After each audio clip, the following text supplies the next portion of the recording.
Hello friend, मेरे YouTube channel पर आप सभी का स्वागत है। और मैं प्रणाम करती हूँ कि आप लोग स्वस्थ रहिए, मस्त रहिए। देखिए, बहुत एक प्यारा सा नाच गीत लेकर आई हूँ। आप लोग ज़रूर से ज़रूर मेरे चैनल को सपोर्ट करिए भाई, और देखिएगा, सुनिएगा। कम से कम एक लाइक तो कर दीजिए और देखिएगा गाना कैसा लगा। टाना टाना बाजे टेलीफोनवा हो, निरहु कइले बाने फोनवा।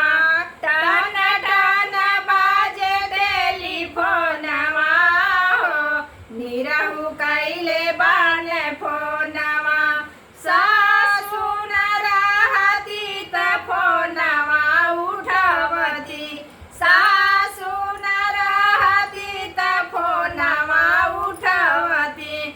उनहु से करती दिल की बतिया हो, निरहु कइले बाने फोनवा।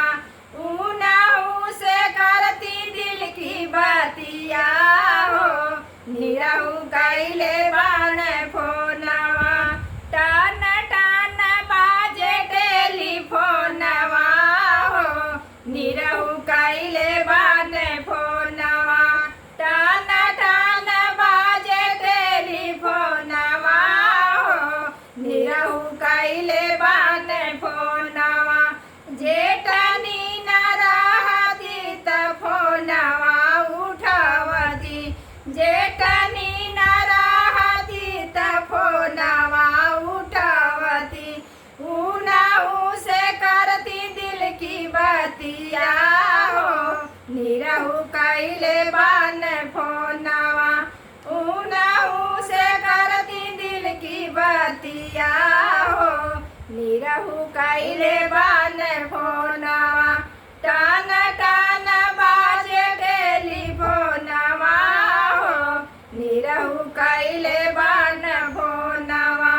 टन टन बाजे टेलीफोनवा हो, निरहु कइले बाने फोनवा।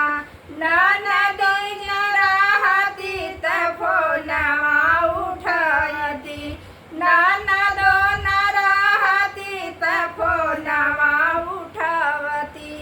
उनहु से करती दिल की बतिया हो, निरहु कइले बाने फोनवा। उनहु से करती दिल की बतिया हो, निरहु कइले बाने